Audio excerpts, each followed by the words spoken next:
How difficult was it to play a character who is sick and twisted in the story Harvey?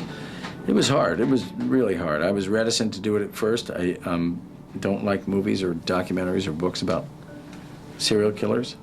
But this was a beautifully written script, and I felt I was going to be in good hands with Pete, so I said yes. Did you try to understand Mr. Harvey at all?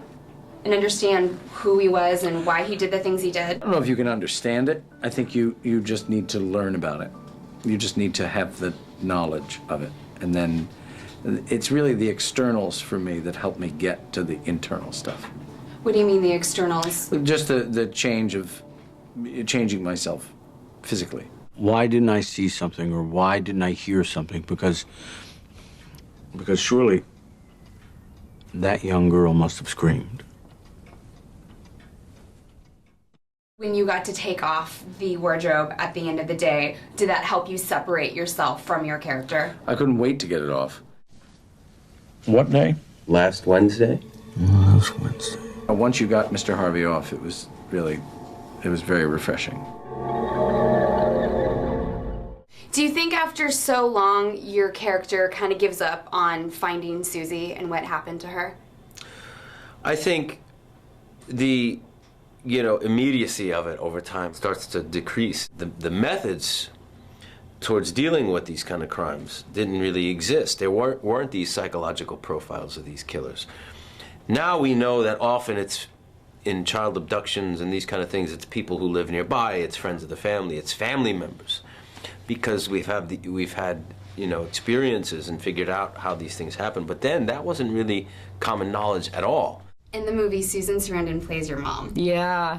And you two could not be more opposite. Can you talk about working with her and what that was like? Oh, well, I'm a huge fan of Susan. She's a great, fun lady, and she brings incredible spice and humor to the film. She has these fake lashes and scotch in one hand, cigarette in the other hand, and this fabulous blow dry and mink coats and manicure. She's just she actually, though, it really helps put the family back together. She does a really great job.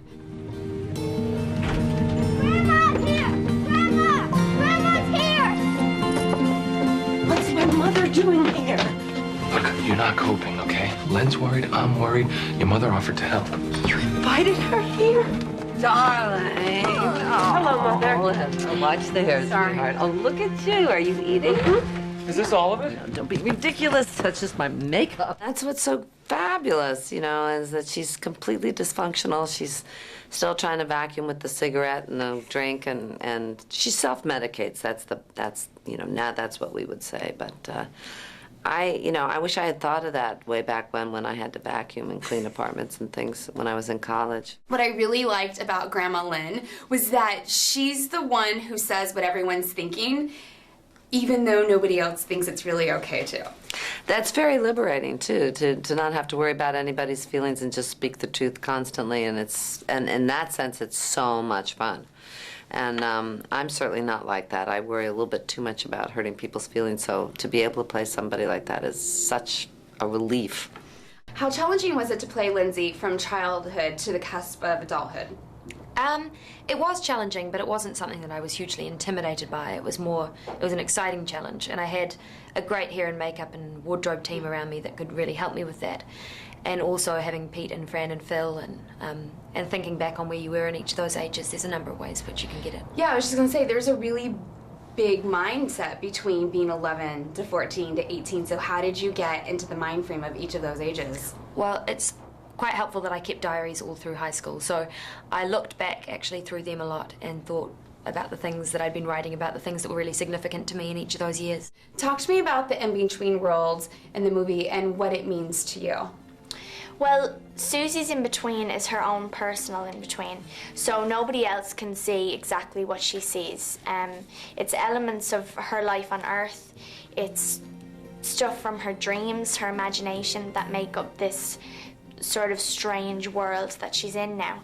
And she can't move forward for a long time because she wants to go back to her life back on Earth. The in-between, to me, I don't know. I really don't know what's going to happen. I hope that the in-between will lead to a better place, to heaven, hopefully. But I mean, I just think our energy must go somewhere.